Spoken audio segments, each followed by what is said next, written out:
Okay. Adalyn Grace, but we call her Addie.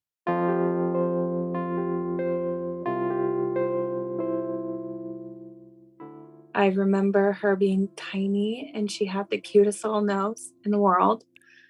Her fingers were super long and she had blondish, brownish hair.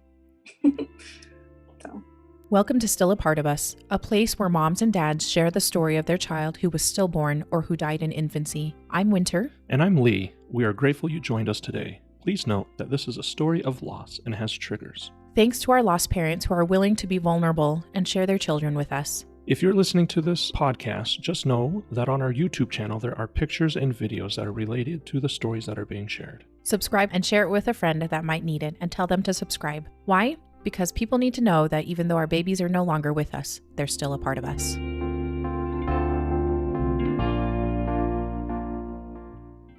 Megan, thank you so much for joining me today, and we're so excited to hear about your sweet Addie.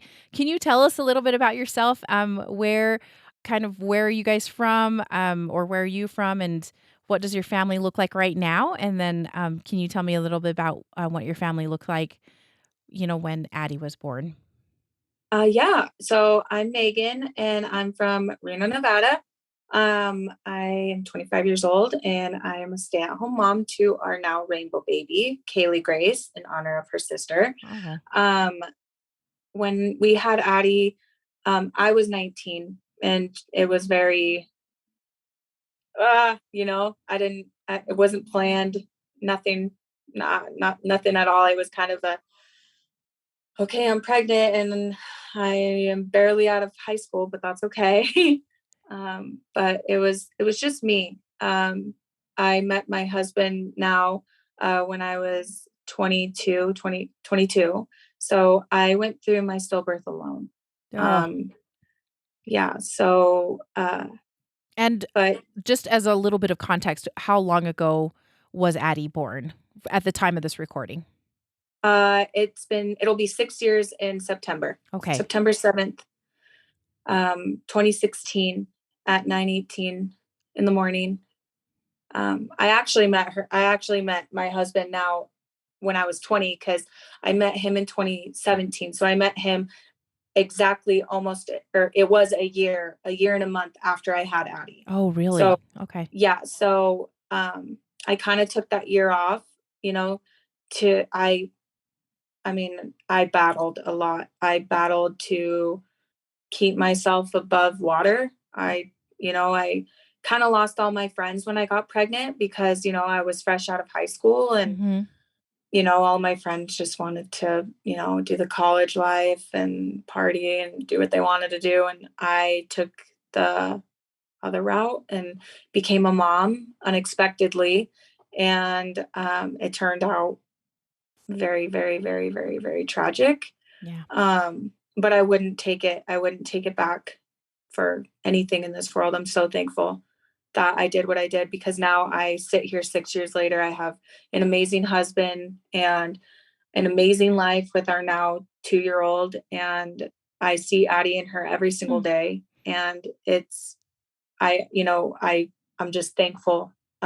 I wouldn't be who I am today without her. And I'm super thankful for that. So, Oh, I'm um, excited to hear more about her and that experience. I imagine it's always very hard. This is always a very hard topic, and yeah. to find yourself, especially, you were pregnant at 19 and Mhm. trying to navigate that. So that was unexpected, and you were alone, right? Mhm. And so you, Her dad was there, but it was not a very good relationship. mhm. I mean, I did everything alone. So Yeah, he was there, but really wasn't there. gotcha. So he didn't really, I mean, he did feel, of course that's his daughter no matter what, but things just fell through with us. And I'm grateful that he gave me my beautiful daughter. That's why he was put in my life and that's all it will ever be. Yeah. So Okay. yeah. It's good to know. And Megan, just so that everybody knows, gets to know you a little bit more. So you're a stay-at-home mom. Are there some things what do you like to do in your spare time, and what do you do as a family? We like going out, hanging out at, arcades and stuff. We like walking, taking walks. My husband works a lot, so he's really not home. So me and Kaylee usually just go to the park. That's really much it. We don't really do anything else. I was gonna say the life of a toddler is Yeah, it's pretty basic. It's like we're eating, we're yeah, sleeping, we're playing, and that's good. yeah. We don't. Yeah, pretty much naps. A lot of cleaning the house. Yeah. Uh, that's about it. Sounds good. Sounds It's good. basically daycare in my house. Yeah. So Yeah. Okay, well, let's get back to Addie and talk a little bit about that. So you like I said, like you mentioned before that you found yourself pregnant, and your the Addie's dad at the time was he was there, but he was not there. You went to, I'm assuming, all of the doctor's appointments on your own yeah, and such. yeah. The only appointment he did go to was the one that they told us she was gone, unfortunately. So Oh, I am super thankful for that one. yeah. But other than that, he didn't go to any of them. Okay. I think he went to one other one that was kind of just, you know, one of those ones that they just do a little checkup at, nothing crazy, or I don't think we even saw her. Gotcha. So yeah. Okay. And when you found out that you were pregnant, were you kind of worried, or were you excited? Were you Um, I found out in January of 2016. I found out January 29th. I was in my bed and my mom was like, you're sleeping a lot. And I was like, yeah, I'm just tired, and I was out with friends. Like I was out all the time, Yeah. hanging out, doing normal teenager stuff, college stuff. And I was like, I didn't see a problem with it, but, obviously didn't, I didn't know. And my mom's like, look, I left 2 pregnancy tests in your bathroom. Go and take them if you need to, just so we can get that out of the way. Because if not, then this whole you sleeping is not good.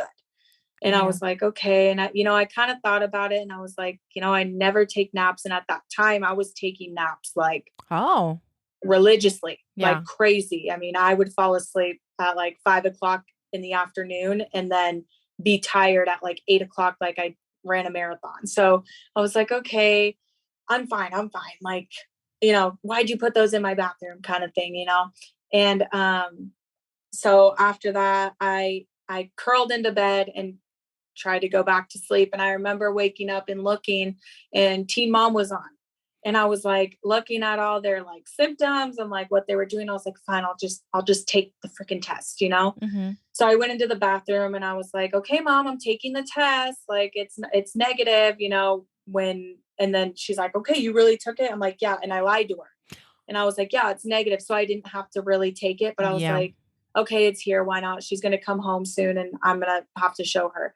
And I took it and I walked out, went and got some food. And I came back in and I just see them blaring. And I'm like, oh my gosh, like freaking out. And I'm like, okay. And I remember I started pacing and I'm like, okay, what am I going to do? What am I going to do? Like, but there was never a moment that I was like, I'm going to get an abortion. There was never a moment of that. I was Mhm. like, okay, like I'm going to have to redecorate my room. I'm going to have to make room for a crib, make room for a basket. Like I was ready. Cause I mean, since I was little, I've played with babies. That's been my dream as Yeah. a mom. I've always wanted to be a mom. Mhm. That's my life goal. It's kind of weird to say, but that's my life goal. Like that's all that I've wanted it to be. And so when I saw that, I was like, honestly, it was a sense of relief. Like, I'm like, oh my Oh. gosh, like, I'm going to be a mom. Like, I hope it's a girl. That's all I said. I was like, I hope it's a girl. I want a girl so bad, Oh, that's you so know? yeah. Yeah. And so I called my mom and I was like, okay, I lied to you. I'm pregnant. She goes, okay. And I was like, you're not mad? She's like, why am I going to be mad? She goes, what am I going to do? You Yeah. know, like, I'm going to call and you're going to get in. And this is what we're going to do. Like, this is the next step. Here we go. You're going to be a mom. Like, I'm going to be a grandma again. Cause my sister had my nephew at 20. Oh, okay. So we were all young. Yeah. We were all young. So, and the biggest thing, I lost my dad in 2015. Oh, so it okay. was super hard. Yeah. And, I couldn't tell my dad. And so that's where the first sense of grief started for me. But I didn't realize the difference of grief. But, so a lot of emotion. I took probably like 13 tests and they all came out positive. Yeah. And at the time they had those clear blues where it said like 3+ or 2+ weeks. Mine said 3+. Went that night to the hospital because I was like, I need to get a blood test. I need to make sure like that I'm really pregnant because these can be fake and blah, blah, blah, blah. Yeah. So my mom took me and they're like, here's 6 weeks. Baby looks good. I was like, all right, like we're doing this. Like, okay. So I went home and started looking at girl stuff.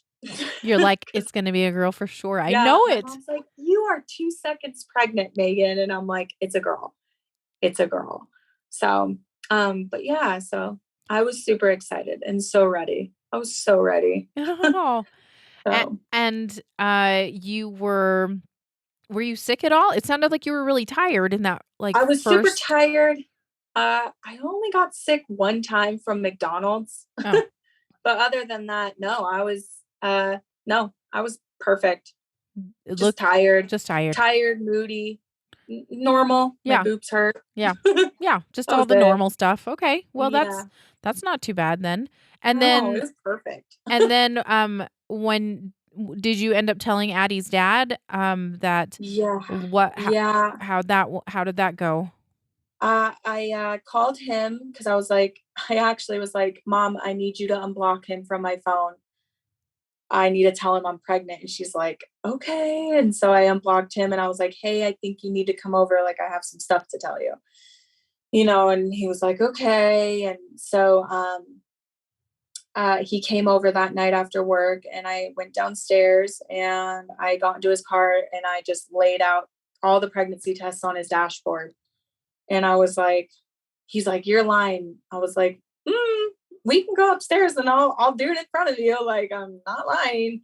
Why would I lie about this? Mhm. Like, and so he was just like, I don't want to be a part of it. Like, I'm over this, blah, blah, blah. And I was like, okay, well, this is what I'm going to tell you. I'm going to keep this baby. So either you are going to be a part of this, like fully, or you're going to go and like, that's going to be it. You're not going to know anything, about anything, and he, I left, I got out of his car, he sped off. And 2 weeks later, he messaged me and he's like, hey, like, I've had some time to think. I want to be, I want to be with you. I love you. I want to, do all of this. And I'm like, okay, I think that sounds good, and it just wasn't like that at all. Wasn't like that at all. So well, and it is what it is. It's in the past. And yeah.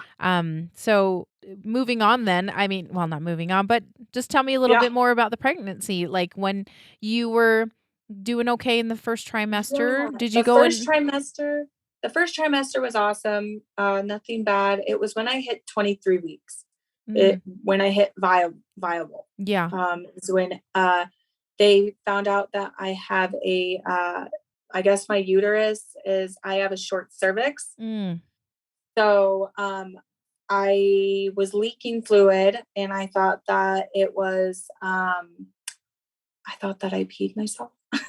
Yeah. But I still went to the hospital because I was like, I don't feel like this is right. I'd rather them tell me that I'm peeing versus something happening. Yeah. So, and at the time I just thought I'd have a miscarriage, So even at 23 weeks, you were just like, I'm like, oh, I'm fine. Like, okay. I'm probably just peed myself, but I just want to make sure, like, I'm not having a baby right now. I didn't even realize that, like, even after you give birth, that babies can pass away. I knew that you get pregnant, you go through pregnancy for 9 months and you have a baby and you deal with it. Yeah. Like, that's what I knew. I didn't know everything I know now. Yeah. So after that, I Oh, wait, can I back up a little bit? yeah, So did you have the anatomy scan around 20 weeks then?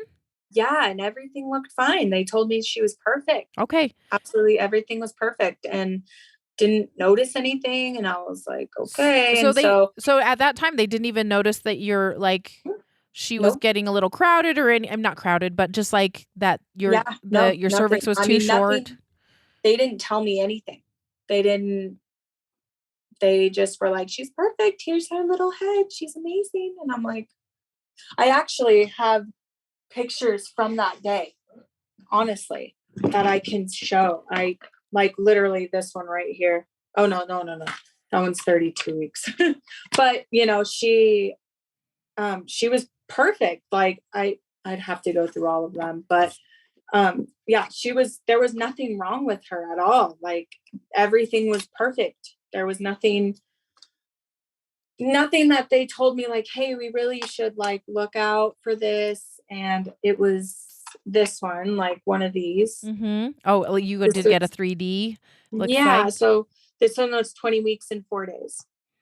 And that was, yeah, I mean, you can kind of tell. So Yeah. her little foot and her little hand and Yeah. then her face and all of that. So she was fine. She And looked really then good. so it rolled around to 24 20 20 or it was 23 weeks.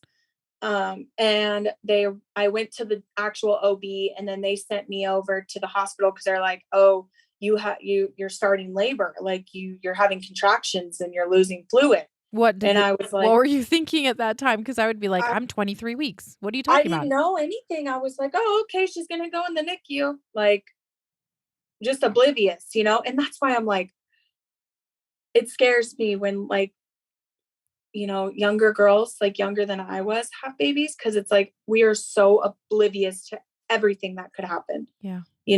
And that's why I want more people to understand, like, pregnancy is not all roses and rainbows. And I mean, it's scary. It is very scary. Mhm. It's a very scary, beautiful thing. And you're on your feet all the time. Like you gotta make sure everything's good. Yeah. But I went, they sent me over, and they they were going to do a cerclage, but that next day I would have been 24 weeks, and they don't do cerclages over 24 weeks. Mhm. And I'm like, okay, but I'm like 23 weeks, and I mean, I'm still 23 weeks today. Like, let's do it today. Like, I'm ready you can take me in right now. I'm Yeah. not 24 weeks. I'm 23 and 6 days or 6 whatever, right? days. I'm good. Like, let's go. I have like, you know, 13 hours. Let's go, and they were like, no, we haven't done it on like people like that. And I'm like, okay, so what would you like me to do then? Like, what am I supposed to do? And it was just strictly bed rest. Couldn't move. I mean, the only things I could do was go to the bathroom, take a shower. Couldn't have baths Right. because Mhm. I was open basically. So showers, food, and that was it. Yeah. So And so and were you in bed rest at home or were you in bed rest at the hospital? no, home, Okay. They did home. send you home. Yep, they sent me home. I think I stayed a day. I think I stayed 2 days, maybe. I don't remember how long I stayed. I think I stayed like 2 days. Just because they wanted to make sure I wasn't contracting anymore, so they gave me, like, medicine to stop contracting, which Mhm. stopped it and all that. So, Did you feel any of the contractions? No. but Okay. even with my second daughter, my water broke with her at 38 weeks, and I didn't even I had her natural. Oh, Like, I okay. didn't even feel anything. Oh my So, gosh. yeah, so I was like, well, no, I didn't even know I was in labor. They didn't tell me anything. Nothing on the ultrasound looked weird or anything like that. So, So when you were in the hospital and they were just watching Addie, she looked good still, even though you were leaking fluid, even though yeah, that you kind of was starting to go into premature labor. mhm, She looked perfect. great. Heartbeat Yep. was good. Mhm. Okay. 163, 165. Yeah. Perfect. Was sh Absolutely perfect. and were you starting to get worried? I know that you said that you've mentioned and you're like, I didn't know anything, but Was there anything in the back of your mind that Yeah, I was a little worried, but not like where I should have been, Mhm.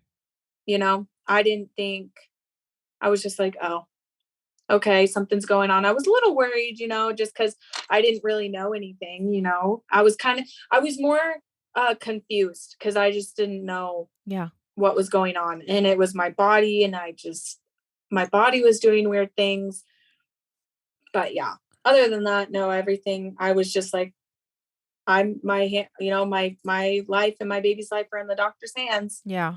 Uh, Famous last words. I was gonna say, did your mom give you any advice or anybody Well, else that was there to kind of help you or kind of process some of this? yeah, my mom was there. She didn't she was just like, this I just hope that she stays in, basically. My Oh, sister and my mom were like, we just need her to stay in. That's it. And okay. which I wish, but after I lost Daddy, my grandma, my grandma actually she told me that she had a stillbirth at 6 months. Oh, And I don't know if it's just the era that she grew up in. I don't know if it's just the way that she was. But I think that was like the last of her worries. yeah. And especially being, I'm her granddaughter, Mhm. I think she didn't want to scare me, Yeah. which I wish that she would have told me, Mhm. that, hey, this is a thing, you know? And when Kaylee gets older, like I'm going to like put it in her brain. Like this can happen, Yeah. and this is what happened to your sister. And when you grow up and you have babies, like don't be afraid to talk to me about this. Yeah. Like I'm probably gonna be that like weird grandma that like never leaves my daughter's side. I'm like, no, you can wait in the waiting room, sir. I'm gonna be here with her. But yeah, nothing. No, I wish she would have told me, but I didn't think anything of it. So, um, but then, yeah, so after that, they let me go home and I just stayed in bed. And I think the first time I actually like went outside was to on the deck. I went on the deck and got some fresh air that way. Other than that, I was bedridden. Yeah. Watched a lot of Grey's Anatomy, watched a lot of just shows, Yeah. ate a lot of food, a lot of strawberries, a lot of Mexican food. That's so funny that you remember those things is Oh my gosh. It's so crazy. I was addicted to strawberries or like Oh, anything fruit. And then with her sister, it was watermelon with lime juice. I would eat that like nobody's that business. sounds so good actually. It is so good. Like, but she like, and now she loves watermelon. Both girls, I craved like like sushi, like Mm, mhm. raw fish, Yeah, which I'm like not a big fan of. that's So so I'm like, funny. that's weird. That's so funny. But like I craved crab and butter and like like now I'm like, I'm good. That's Yeah, so interesting. hated pizza Oh, without. Yeah, and I still can't eat it to this day. I'm just not a fan. you're like, "No, thanks. No, thanks." No, Do you even wanna the thought of it was like, I was on bed rest the entire pregnancy. Well, from 23 weeks and down and out, okay. or up. Yes, exactly. So then when you were, um so you're trucking along, you're doing okay, Mhm. is, and no contractions still, that was good. No, Braxton Hicks, I Okay, guess, but that was about it. I okay. didn't know the difference. Yeah. I was like, okay.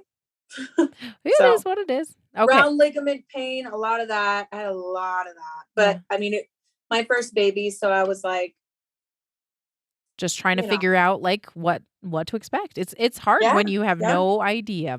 no idea. And when like my mom, she had two beautiful, perfect pregnancies, so nothing really nothing was wrong. So, my sister, she had the best, excuse me, the best pregnancy. Mm, Like and like, I can't even explain it. Like she is the best pregnant lady. woman Yeah. ever. So she's one. Ever. You can put that in there too, so she can hear it. Like she holds the babies perfect. She's an amazing mom. Like it's beautiful, beautiful. Nothing was wrong, ever wrong. I mean, this woman could eat a pint of ice cream and not have preeclampsia. Yeah. And I'm sitting here like, little eating here. And I'm like, oh, I'm scared, So I'm like, I'm so jealous of you. So jealous. Yeah. And I was going to say, you're probably like, wait, how come my pregnancy is not like that at all? Yeah. Yeah. I'm like, I thought, and my sister and my mom, they were just like, cause they've never been through anything like this, they were like, what's going on, And I'm like, you tell me, I don't know. Like, I've never been pregnant. You've been pregnant twice. Yeah. You've been pregnant once. I don't know. Yeah. So, oh man. Okay. Well then tell me how everything progresses then. And, cause it sounds like you had an appointment, that was maybe scheduled with the doctor. mm-hmm. Yeah. It's been so long. I don't remember I don't remember a lot of it. I remember the first day off of bed rest. It was the weekend of not only my mom's second wedding that I was in, but it was my baby shower. So I had my mom's wedding and then my baby shower on that Sunday. Okay. So a busy weekend. And so they did let you go off of bed rest. Is that what I heard? For that. Yeah, for that. Okay. And they let me off of bed rest 2 times. The first one I took a trip with my sister, my nephew and my uncle. We all went to San Diego and I was off of bed rest for that one. They let me go. I just had to know where the nearest hospital was. Oh, okay. So I was like, okay. But I was young. Like I just didn't want to sit at home, and I was pregnant all throughout, summer. So I was like, I want to go. So we went to SeaWorld, I think it was. I didn't ride any of the rides, but I was kind of there because my uncle and my sister wanted to ride the rides. So I was there watching my nephew. Gotcha. So it was kind of a win-win. Yeah. But you know what? In a way, I'm kind of thankful because it was like I took a trip with her and I get to remember that. And I remember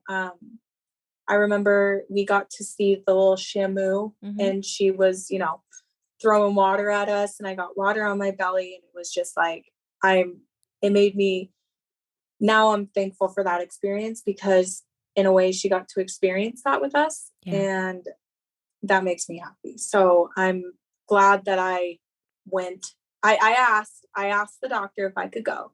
So she said, yeah, but, so that was the one trip that I went on. And then I got off of bed rest for the wedding and and my baby shower, but I sat most of the time at my baby shower. So I didn't really get up. Everyone was like, we'll come to you. Yeah. Like, okay. That's good. That's good. So, so that weekend was, I'm sure, busy, but it sounds like it wasn't too strenuous. So that's good. No, I was tired. I was exhausted. I fell asleep right after the baby shower. I mean, we got home, brought everything up, and I was a goner. I was so tired. I hurt.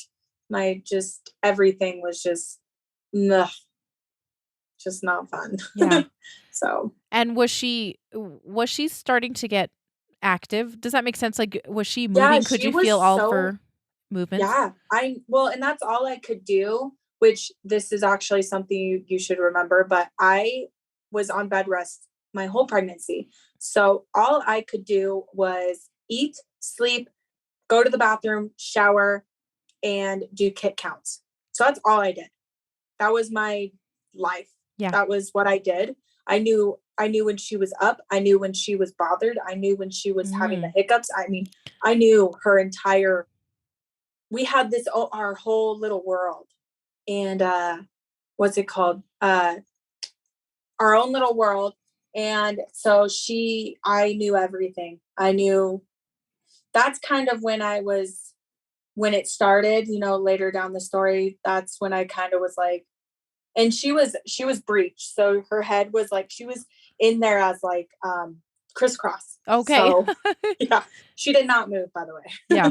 So So yeah. you're kind of paying attention. You definitely knew her movements, definitely knew her patterns and Mhm. everything. Had a really busy weekend, and Yeah. and then what happened? Everything was perfect from there because that was in July. Mhm. So July, August rolled around. And August, so my due date with her was September 21st, which is ironic because my due date with my rainbow baby was October 21st. Oh, So yeah, so it was just a month apart. yeah. um, so August was horrible. August was the closer to the end of August was just, yeah, it was not fun. I remember bits and pieces, so everything that I know is what I'm gonna say, but it was towards the end. I remember I was about 30 something weeks, 33 weeks. Okay. Um, and it was between August 20th through the 26th, or the 20. So it was the 20th through the 28th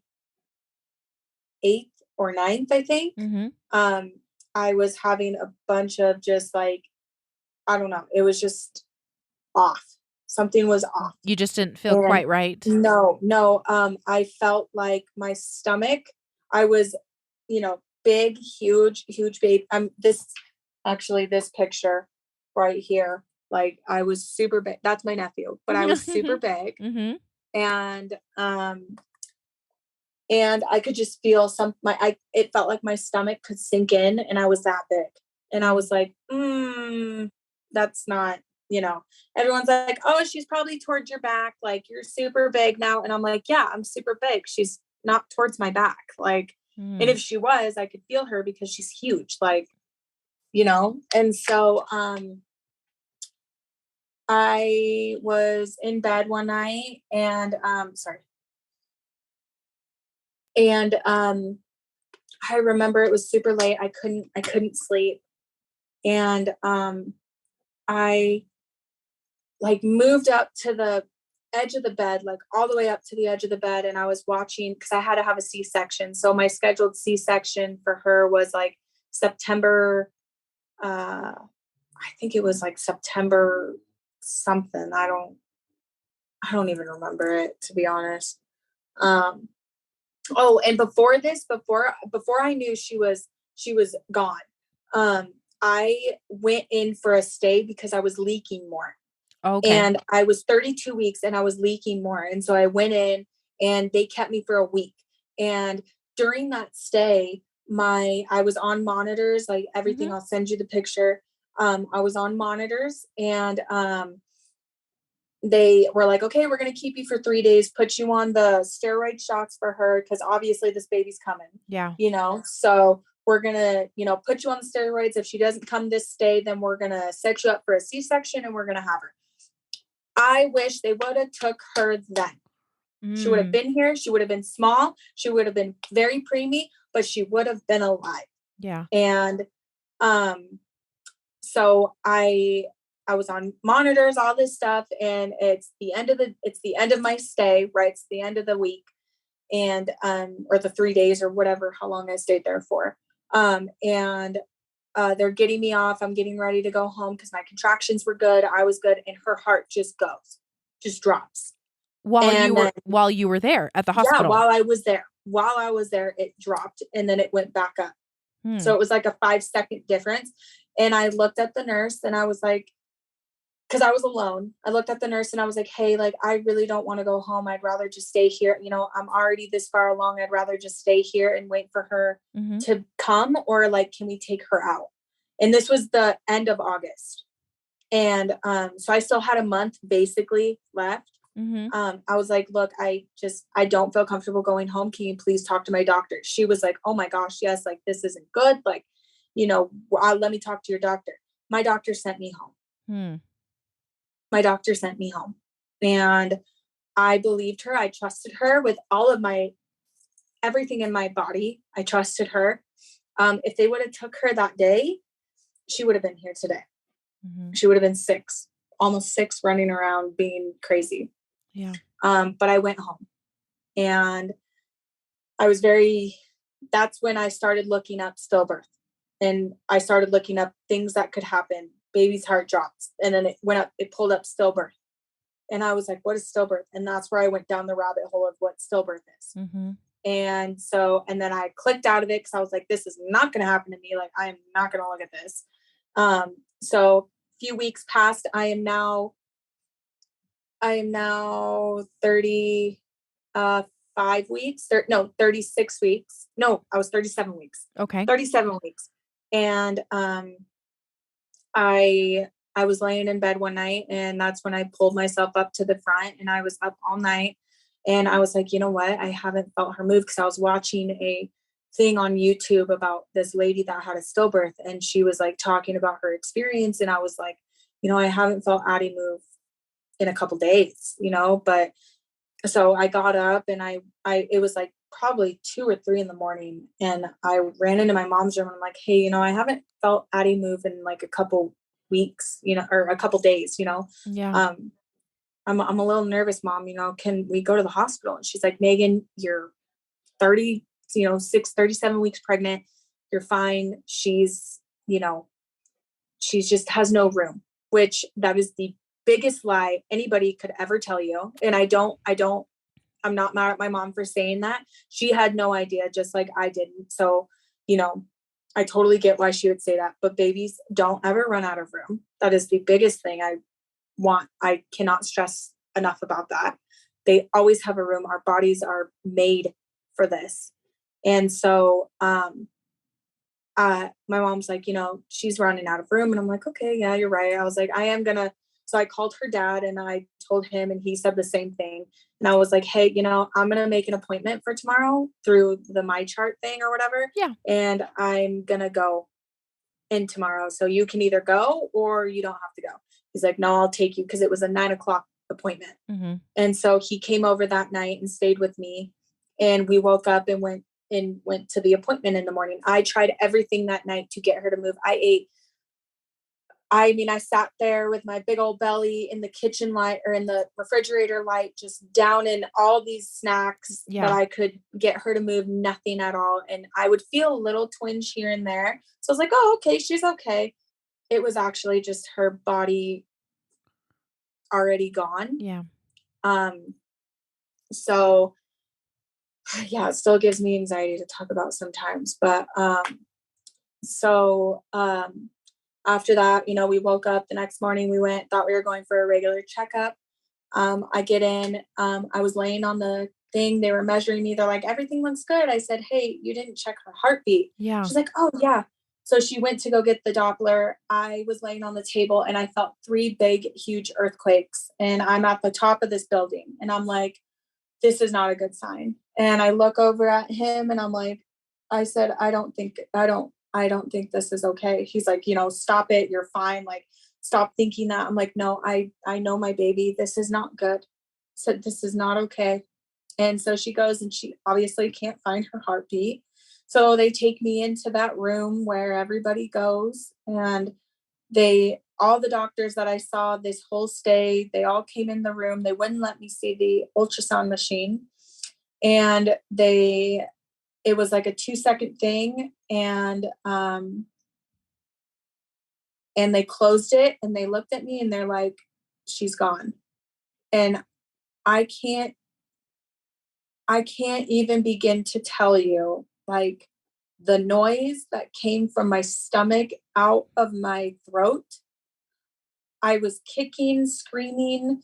The women in the lobby were probably like, what are they doing to that poor woman back there? Like, it sounded like I was getting murdered, like I don't even know. I still can't even, I don't even know what Yeah. It's like this unearthly wail. Like feeling. I just remember wailing. It was like Yeah. not, it wasn't crying. It was just like, No, yeah. it was like it was from my stomach, and just like Yeah. everything just like, Yeah. like throw up, Yeah. literally. And he started crying. Obviously, I was in denial. I remember, and then everything kind of goes blank, and I remember bits and pieces. I remember sitting there thinking, um, oh, they told me, I said, what are you saying that she's gone? Like, let me see her. They're like, no, we can't show you, and all this other stuff. And I was like, okay. I said, well, like, what's going on? And they're like, well, from her brain waves, it looks like she's been gone for the last 5 days. Oh. Yeah. So she was in my body for 5 days. Just, I mean, I don't know what other word to say, but decomposing in my body. Yeah. And I didn't feel sick. I didn't feel anything. I felt perfectly fine. Tired, but I mean, that's To be normal when expected. you're 37, 38 weeks. Yeah. So, um, so I was like, okay, I want to go home. I was like, I just want to go home. I want to go home. They're like, Megan, no, you have to have this baby. And I was like, I'm not doing that today. And they're like, well, you need to. This is going to kill you. Like, this is not this. You could go into sepsis and die. And I'm like, okay, well, give me a minute. Let me gather my thoughts right now. I don't even believe this is real right now. Yeah. Like, let me just take a minute. And so they went out, started doing all this stuff, and then they come back in, and I'm like, okay, I realize that I have to give birth to her. I'm going to come in tomorrow and do it on the 7th. And they're like, okay, but you can't do any later than the 7th. And I was like, okay, that's fine. So I chose to keep her in one more day. I wanted to keep her because the 7th, so October 7th is my birthday. Oh. So I wanted her to have a 7 too. Yeah. And my birthday is October 7th, 1996, and hers is September 7th, 2016. So when I turn 26, she'll be 6. When I turn 27, she'll Oh. be 7. Yeah. So I wanted something with her, Yeah. and I also wanted time to tell all my family, and I wanted time to start my grieving process. I didn't just want to, my mom was at work, my sister was at work, my uncle was out. I mean, everybody was working. So I wanted time to gather my thoughts and really think about what I was about to endure and what I was about to see. I looked up stillbirth babies, trying to see, they all looked beautiful. Addie looked nothing like them. But so anyway, I went home that night, called all my people, all my mom and everybody. My mom thought I was lying. Obviously, she was like, "Oh my God, you're lying." I'm like, "Why would I lie about my baby being gone?" Yeah. And I think she was just in shock as Yeah. much as I was. Yeah. Yeah. So she came home from work, obviously. My uncle actually had to go get my sister from work because she was so distraught that she couldn't even drive. We all met at my grandma's house. He went to go see his family. I went to go see mine. I remember going to my grandma's, and I walked in with this big old belly, and everybody was like, I felt like I defeated, like I was a failure. I felt like, I didn't want anybody to see me with my belly because I felt like I wasn't, like I was like I was faking it, and I was like a fraud. And I just, I just felt gross. I felt disgusting. I felt just horrible. Oh. And so I remember them all like coming to me and like trying to hold my belly, and I'd like hit their hands out of the way. I'm like, don't touch me, like just stop. Like, I hate myself right now. Like, please stop, please stop. And so I don't remember leaving. I remember getting back with her dad and staying at his house that night. I just wanted to be close with him because, he's part of her. So I wanted to be close with him. And he slept good that night. I did not. I remember sitting there and poking my belly and just telling her to wake up. And I remember just like hitting my stomach, just like, nothing's gonna hurt her now. So like, wake up, she's already gone. And obviously nothing happened. And I had to be at the hospital at 6 a.m. and I just watched that 70s show all night. Can never watch that again. Can never watch that show again because it's too traumatic for me.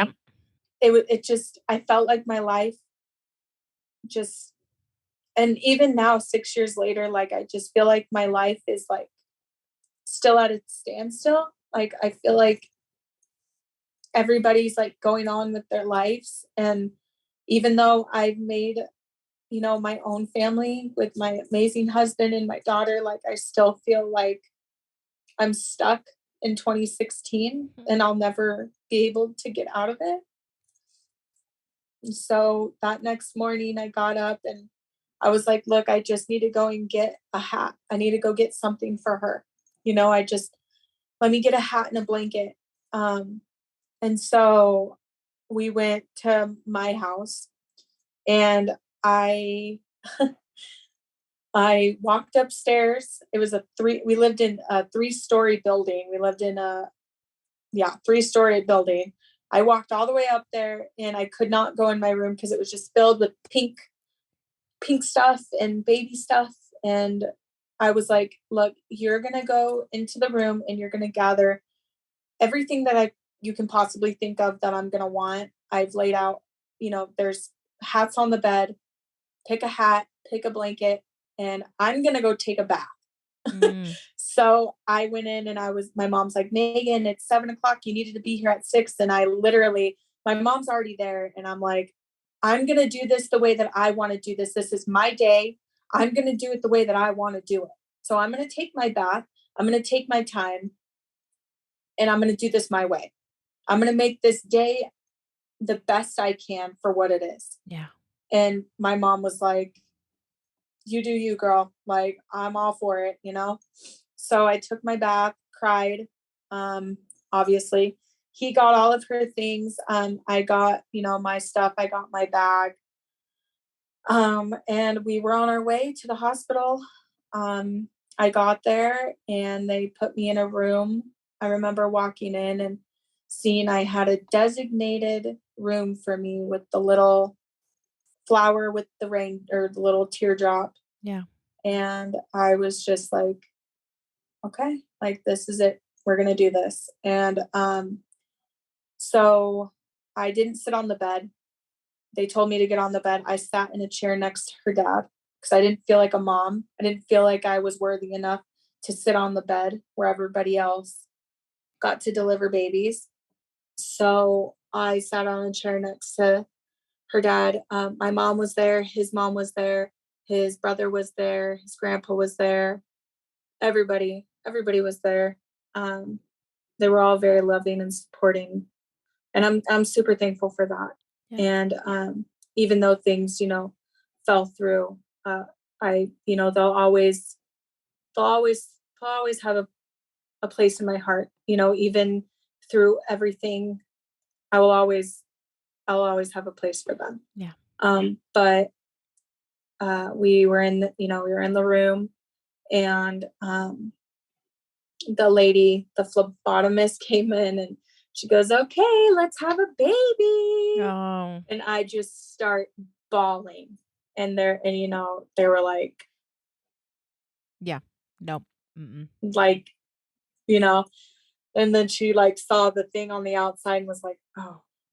And I was like, just put the freaking thing in me and get out. Like, yeah. Because I chose to have a C-section because she was already breech. Yeah. I didn't want to go through all of that pain to. Yeah. Yeah. So I chose to have a C-section. I went back by myself. I got rolled back by myself. I couldn't have anybody in there because I could have died and they didn't want anybody back there. So, which I'm so thankful that I got to be with her when she was born. Got rolled back there, got my epidural or my spinal, whatever they did. It was me, my doctor, a couple other nurses. And I remember laying down and I was super nervous because this was my first surgery. Yeah. So it was a major surgery, Yeah, it is. first surgery ever. And all I knew is that I was going to be a mom in less than 15 minutes. And I got the anesthesia because I told her, I was like, I want to be drugged up, like drug me up. I wanted to be asleep. They talked me out of it because they're like, no, you're going to want to see her. And I'm like, okay, just drug me up as much as you can, you know? So they did. And I remember I was laying on the table and I was just, I was like, okay, I'm ready. Like, just talking. We were talking about San Francisco, and because San Francisco I love San Francisco. It's my place. I'm a big 49ers fan. So they were trying to be nice to me and talk to me about, things that made me happy and things that made me feel good about myself and all that. And I just remember they're like, okay, she's here. It was 9:18. And I look over and I just see her leg and I'm like, you need to bring her to me now. They're like, well, can we, make her good? I'm like, no, bring her to me now. Like immediately. I don't want anything off of her. Just bring her to me. And they were like, okay. So they brought her to me and I thought it was going to be scary, but it was the most like surreal thing. I was meeting my very first baby for the very first time. And it was just like me meeting Kaylee. I mean, it was nothing different besides Addie wasn't breathing and Kaylee was. I mean, I I looked at her and I saw love. I saw my life. I saw me. I saw her dad. I saw I saw what could have been a future, um, which sucks and hurts. Um, she was just perfect. She was 6 pounds, 1 ounce, and 20 inches long. She had a beautiful color. Um, she had she had some tearing, some slippage. That's Mhm. what I call it. So I couldn't wrap her in anything. I couldn't put her in anything. I couldn't touch her body because it had this her skin was falling apart. um, but I mean, the minute I saw her, I was just like, oh, she was just perfect in Oh. every way. Um, so I was like, please don't weigh her until I get, into the room and stuff. So they sewed me up. Everything was good. They did see some green stuff in there. Like Oh. I don't know what it was exactly, but it could have been a infection somewhere that they didn't check or they didn't find. Uh-huh. There was green. They said it was either an infection or poop, Yeah. so we don't know. Um, but I still don't know to this day what it was. That's interesting But that they didn't investigate that a little bit no, more. no, they did. I didn't let them do a sorry, I'm getting comfortable. I didn't let them do a autopsy on her because I felt like she already had enough trauma. She was already going to be cremated. Mm. And the thought of my baby getting cut open, just like, I mean, you can do it to a grown adult all you want, but when I think of my baby, I just no, like, no, even though, she got burnt, but, it's like, I don't know. And, that's one of my things I wish I would have, because I feel like I would have gotten a lot more. Yeah. Maybe Yeah, something I wish more. I would have gotten a lot more, what happened, what could have happened, what did happen, whatever. The cord was fine, the placenta was fine, everything was perfect. Mm. Absolutely perfect. So I can't I don't know still to this day what happened. I kind of diagnosed myself or her with it. I think she died of something called premature rupture of the membranes. Mm. I was having a lot of preterm labor, and I think that for them not giving me the cerclage, I think I got an infection, a yeast infection, any type of infection, anything could have gone up there because I was already open. Mhm. I think it just got to her and it killed her. Mm. And when they opened me, um, I had no amniotic fluid.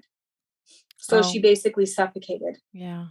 In my body, which really, really, really just like, it's like, I'm your mom. I'm supposed to be the one that saves you. And I literally let you suffocate in my body. Like, it just hurt.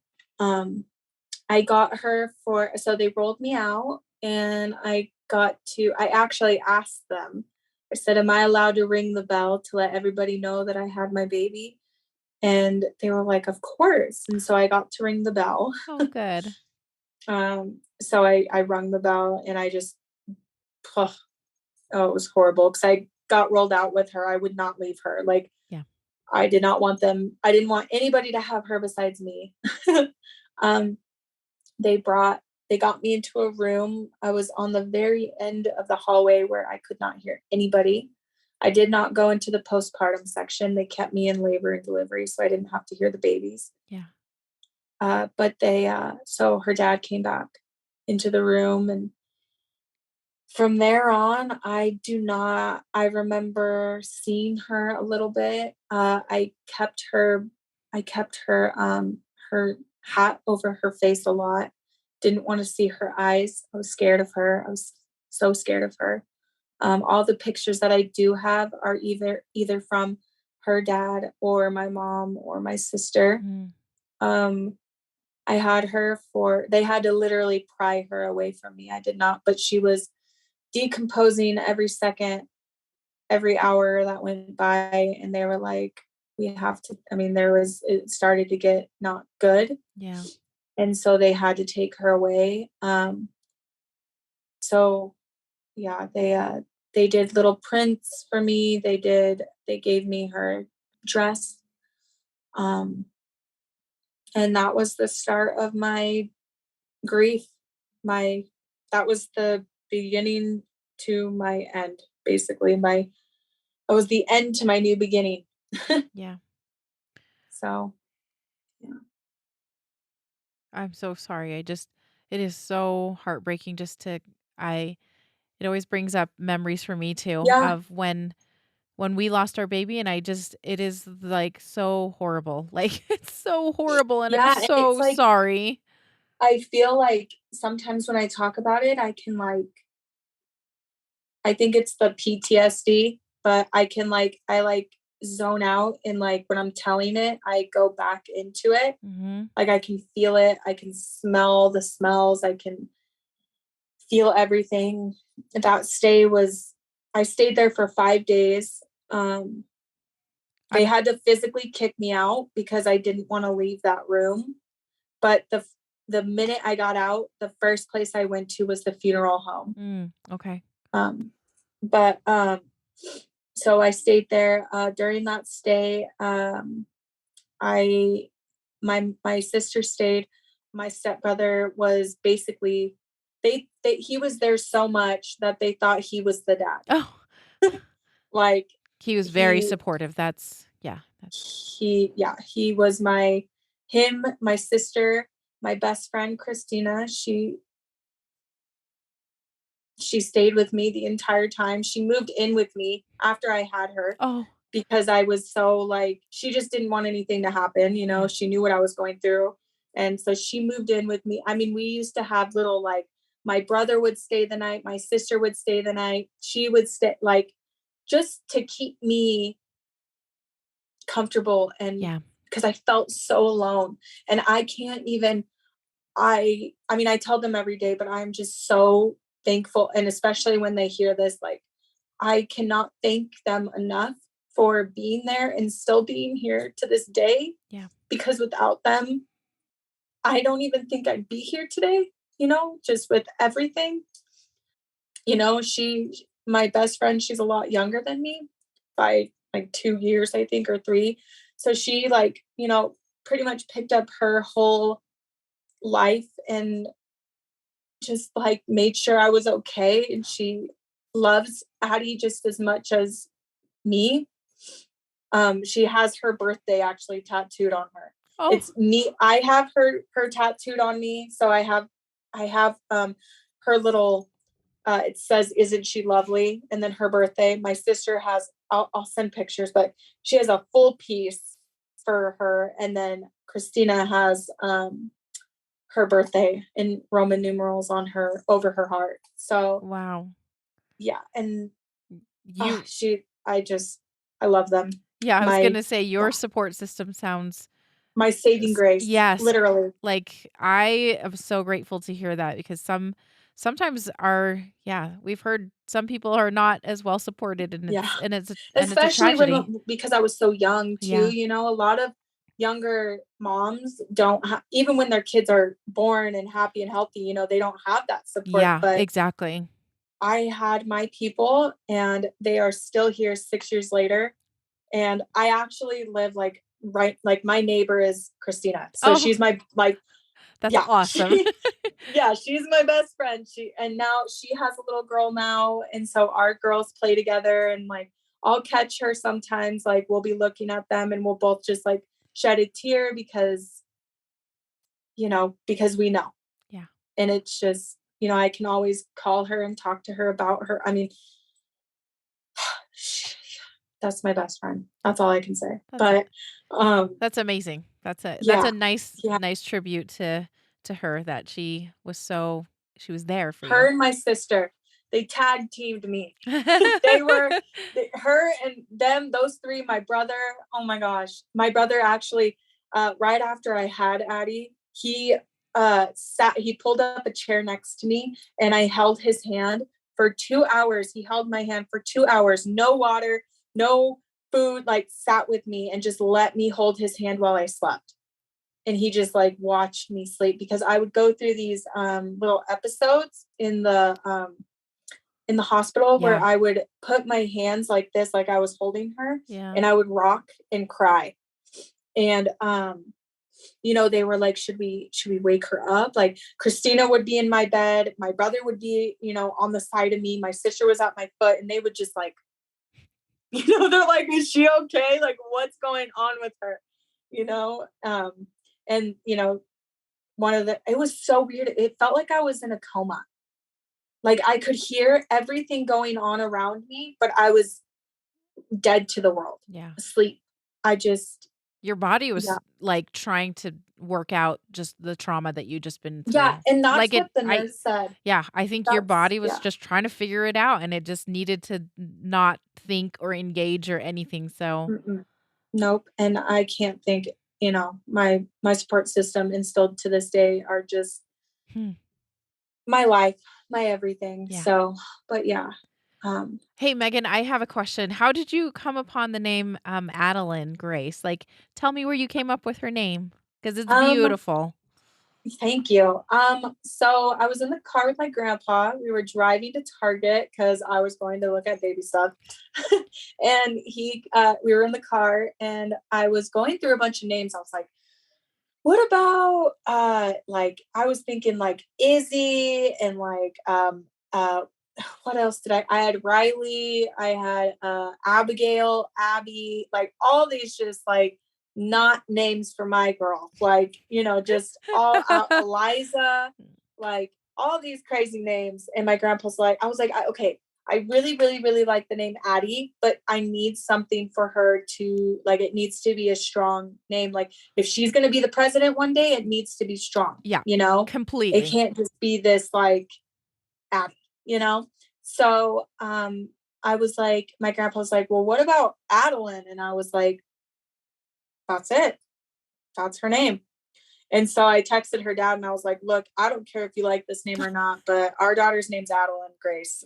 Well, Grace. So when I was younger, I always wanted to do my girls because I always knew I was going to have girls. It was going to be like their middle names were going to be Faith and Grace. Oh, So if uh-huh. just because, I'm me, I thought it was cute. But I was going to do, so my grandpa was like, which is so funny. My grandpa basically named her because I was like, okay, well, what should her middle name now be? Adalyn what? Adalyn Ann, because Ann is a family name. Yeah. So Caitlin Ann, my grandma's name was Susanna. My great grandma was Anna. my mom is Karen, Susanna, and then her last name. So I was like, Adalyn Ann does not just, I mean, it's cute, but it just is not my girl. Yeah. Like, it does not ring a bell. And my grandpa's like, well, I really like the song Amazing Grace. And I was like, Adalyn Grace. I'm like, there it is. And it was all done in the Target parking lot. That is so great. I think that, well, that's just a nice little legacy. It was great grandpa, right? No, yeah, for her great grandpa, my grandpa. Yeah. Yeah. So it was just perfect. Just, oh, yeah. So I was like, oh, there it is. And, of course, when you're a new mom, you're like going through all these names. So I knew what her name was, but obviously I was still like, oh, what about Aubrey? And my mom's like, no. I was like, okay, well, and then for a minute, her name was Ashlyn. Like literally, like I called her that for a good 2 weeks. And I was like, no, that's not it. Adalyn Grace it is. Good. And that was it. That was her. That was it. It's a beautiful. And when she came out, I was like, yes, that's my Addie girl. Oh, that's perfect. That's perfect. So yeah, that's how her name got all done. So Megan, and then you were in the hospital. You guys got discharged. You got discharged after 5 days. You did have a C-section, so that is a pretty typical time for being in the hospital to heal up. And because first of all, C-sections are major surgery, and then also, there was a risk of having sepsis actually because of the fact that Addie had passed away kind of a long time ago, right? Yeah. So the day that I had the C-section, it was basically 6 days that she was in my body. Yeah. So they were just watching to make sure there was no infection in you and that you were healing up. You were heading in the right direction and you were. But, and she told me, my doctor was like, you could die from this. And I'm like, I just want my girl to come out in one piece. Yeah. I just want her to be safe. And they're like, okay, but she's gone. And I was just like, I just need to make sure that my girl is okay. And that's all, which is good because my doctor actually had to get up on the table and take her foot out of my hip because it was lodged in my hip. Oh. Usually when babies have their foot lodged in there, usually they can move it once starting to deliver because they're moving and they're like, trying to get out. Addie was gone, so she couldn't move her own foot. Yeah. So my doctor literally had to yank her foot out. And if I would have had her naturally, I would have had to go into a emergency surgery anyway. Yeah. Because her foot would have either A, broke off in my body, or B, it would have been stuck. Yeah. So I thank God every day I chose what I did. Yeah. So, but I had to sign a little waiver that I knew I was basically signing my life away. But I don't know. I feel like it was an act of love. Like that's still how I feel to Kaylee now. Like I would jump in front of a bullet for her, and so I risked my life for my deceased daughter. And, that's how much I love her and how much I do love her and how much I just wanted her here safe, regardless if she was here or not. Yeah. And she came out perfect. Yeah, that's wonderful. Oh. Yeah. So then you mentioned that you headed straight to the funeral home to kind of make funeral arrangements, something that you never thought you would do at the the ripe old age of 19. Were you thinking, I know that when I was in the hospital, they had a social worker come and start talking to us about what we wanted to do. And did that basically happen to you as well? Yeah, they did do that for us. Her dad, so I wanted her to be baptized in honor of my grandma because they're very Catholic Christian people. He didn't want that, so I couldn't do that, which I'm very upset about. I wanted to do a whole gathering for her. He didn't want that. Oh, okay. So I didn't do that. Which makes me mad to this day. I should have, he is irrelevant at this time. So it's like, I wish I would have done what, for my girl, because it didn't matter what he wanted. Yeah. In a sense, it was what she deserved. Yeah. And what she still deserves to this day. So, we celebrate her every year. I do a big party. I get a big cake. I have all my friends and family come. So we basically do a little memorial every single year. Every single year. That's perfect. So I'm you like, you know what? yeah. Instead of one day, we're gonna do it every year. Yeah, it is so nice to do that and just Yeah. commemorate and remember. So you did end up deciding on cremating her, and Yes. you did not have any sort of gathering, did you? Or did you have any sort of service? No, nope. I went there. I went by myself. Well, I went by myself basically. I mean, I went with my grandma. Um, and I just got her ashes. I asked if I could see her, and then they were gonna let me see her at the funeral home, but then I was like, I don't want to do that. I don't want to see her right now. Like, because I kept another thing when I was in the hospital with her after I gave birth to her, Mhm. I kept asking for blankets. So I was like, she's so cold. Like, because my brain, oh, that was another thing. My brain, I thought she was alive. Yeah. I thought she was alive. But it was so weird. It was like half of me thought she was alive, and then the next, but then I knew she wasn't.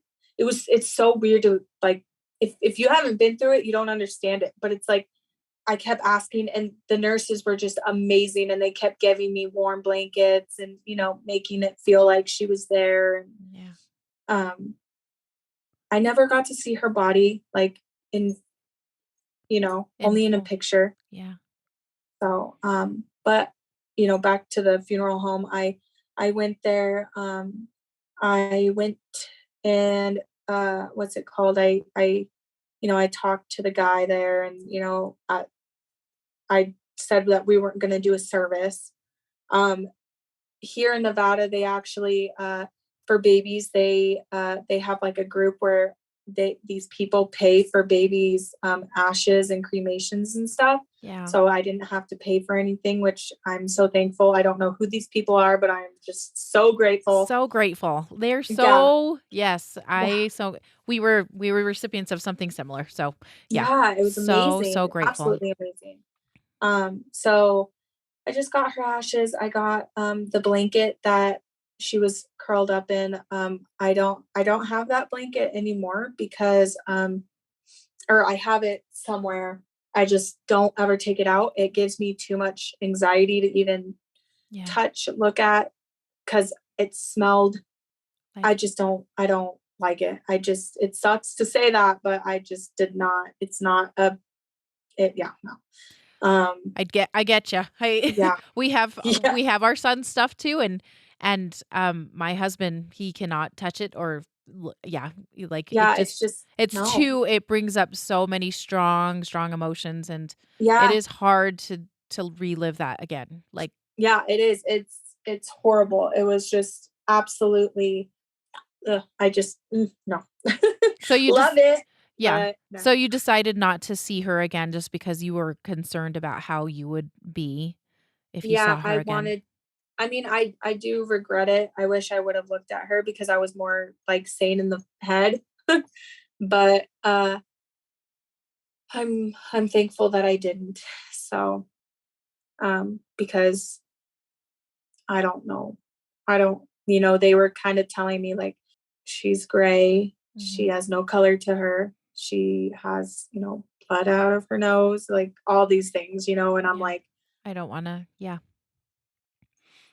nope, don't want to see that because I saw her in her perfect little form and I'm good with that. Yeah. Like cuz you know what, if I would have saw her, that image would have overruled Yeah. all of these pictures. Yeah.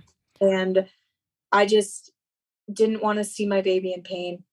I mean, Kaylee falls and she gets up and she's like, I'm good. And I'm over there sobbing because I don't want to see my baby in pain, Yeah. So Yeah.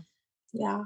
I'm So s I got all of her things. And then, uh, yeah, I grabbed her. I, I actually had her in a really cute urn, but, the urn broke. So I Oh. had to stick her back into like what was originally in. Oh, okay. Um, yeah, and, she was actually cremated on the 9th or September 29th, 2016, so but yeah, I had her in this really cute thing, but we're gonna order a new urn. So, So yeah, she's just in there. I have her shadow box, which is kind of a mess.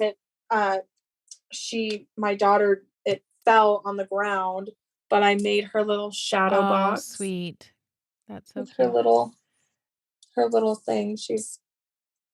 Yeah, this little thing's cute. It has, I'll get a better picture of it, but um, yeah, it has her name on it and all that fun stuff. I have so much. Um, like I have her little hat. Mm, This was that the was the one hat. that you brought. Yes, my little, and her sister, actually, I'll send a picture and so you can put it in. This is the hat that her sister wore too when she was Oh, born. oh, So yeah, I made it so I could, I don't know. And then this one broke, but it was her little feet. oh, yeah, that's so Mm, sweet. Yeah, it broke, which made me really sad, but it's okay. And then her dress. Oh, look how pretty that is. Yeah, and it still has like a little Mm, the blood and stuff. And yeah, this was too big for her. yeah, I'm sure. It's so pretty. Yeah, it is so I don't ever like, I kind of want to get it in a little shadow I box want to too, get probably. yeah, I want to get a bigger shadow box so I can put everything into it. Um, but yeah, that's all that I have right now. I'll have to get into another box, but I also have this little picture. It's her little feet. It's Oh, like, yeah, there they are peeking out. yes, she's a little baby. Her skin was slipping. She had skin slippage. Mhm, So everything on her, when you'll probably be able to show it, mhm. but her hands looked like Cinderella because they looked like she had little gloves on because her skin was slipping. Yeah, And so, I mean, it sucks to say, but it was so pretty to see it that way, in yeah, like a weird way. yeah, Just looked very just like delicate and like, and dainty and yeah. yeah, dainty, and just, yeah, everyone told me that she looked like a porcelain doll. Oh, Yeah, she's perfect oh, in every way. So, but yeah, so I did that. I went back and got her and all of her things and all of that, and then it was the start of my grief. yeah. And it Start of my is healing. and it's a long, long road. You will it's always gonna kinda be there regardless of the time and the distance from when it happened and everything, but it's still with you. Hmm. I always say that it's like, if I could say what stillbirth is, or like Mhm, what it feels like, it's like running a race, and then, or like a marathon, and you're in first place the entire time, and then you just like fall at the very end and you break like both your hands, or like both your arms, both your legs, and then you can never walk or do anything again. yeah, Like, that's literally how I've been saying it for years now. yeah, Like, that's all that I can explain. Like, that's the only way I can put it into perspective. yeah. Like, it is the most tragic thing I have ever experienced in my life. And so I lost my dad in 2015, Mhm. got pregnant with Adalyn, lost her 8 months after that. Or wait, let's see, September, October, November, December, January, February, March, April. 7 months after that, I lost my grandma to cancer. Oh. My Mima, which I'm so thankful that I have this picture of them. Oh, that is so sweet. Yeah, so I'm super thankful of that. That is like my prized possession.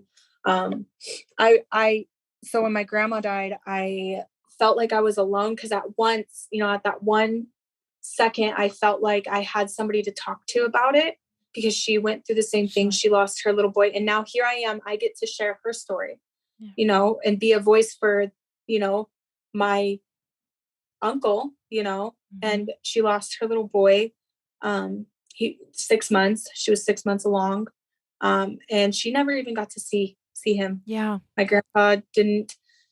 So I felt like she kind of was hurting through me. Mhm. Again, she actually got to feel that pain through me.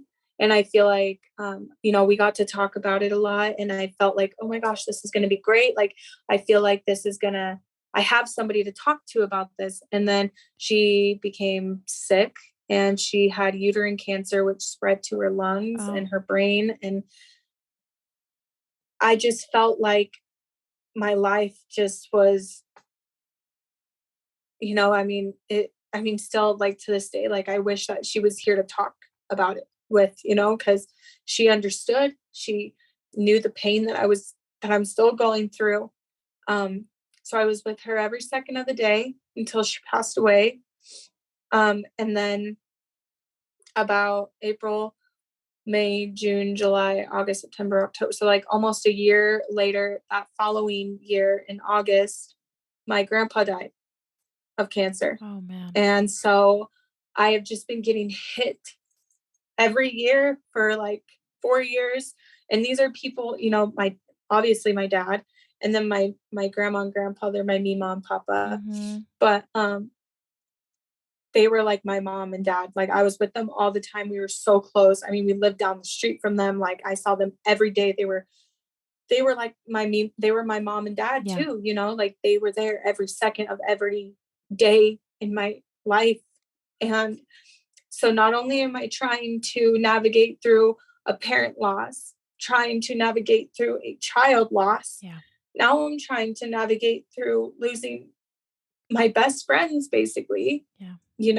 and it's just been just up and down of emotions. I mean, one minute I'm sad about Addie, then I'm sad about my dad, then I'm sad about them, then Mhm. so I couldn't take it anymore. It was just too much. It's been too much. Yeah. Like, I don't think and then I met my husband now, Jason, in Mm. 2017. So a year after I had Addie, and he just took her in with everything. Mm.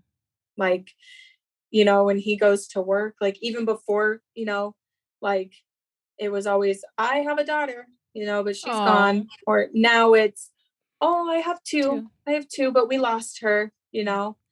and like we have pictures. I'll have to send them in so you can put them in. But we just had family photos of just him and the girls, and like, Oh, yeah, how he and sweet. his family, they took her in too. I mean, um his mom is a counselor, well, a therapist. She has her own business in Washington.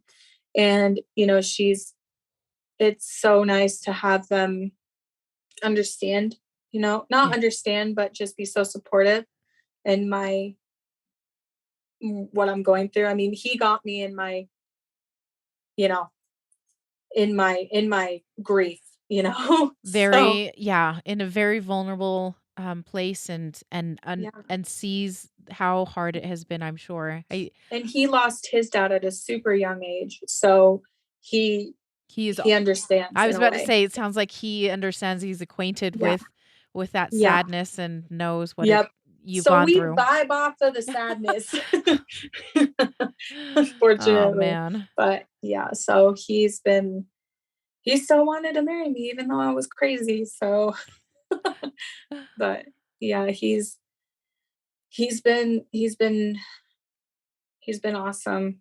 It's been hard, challenging for him because he doesn't, in a way he really doesn't understand, losing a baby, Mm. and with Kaylee, she was a twin, and Oh, we lost her twin. It was a miscarriage. It wasn't anything, yeah. crazy. But, you know, I didn't take it so hard because I've lost a baby, Yeah. so I didn't take it so hard. But now he's like, I I bet. can't even imagine Yeah. you losing Addie now, so it's like, it was, yeah, it's been, it's been hard, and, everything, but he's a good listener. He like, I, I can't even, I don't, it was just, God sent him to me and Yeah. knew that I needed him. And he's just, I couldn't ask for a better guy.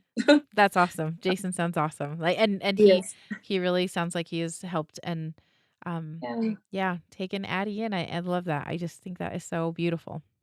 You would, and I was young, so we were only 20 when like it all started. So Yeah. it's like him being like, okay, I met this girl, didn't know she was a mom, didn't know she lost her daughter, Yeah. didn't know she lost her dad and her grandma, then didn't realize that next year he was going to watch me go through the death of my grandpa. Yeah. So it's just like he has literally been through all these major key points in a matter of 5 years Yeah. that we've been together. So if that puts it into perspective, Addie will be 6 years old this year and we've been together for 5 years. Yeah. So Yeah. He's been very much into it. yes. So Well, Megan, I am so sorry about your loss. I just it's you when I met you and saw how much you radiate so much like hope, even though it's so tragic. This has been so tragic, but I'm grateful that you reached out to us so that you could share your story of yeah, Addie. Is there anything last that you wanted to say about Addie and what she's meant to you?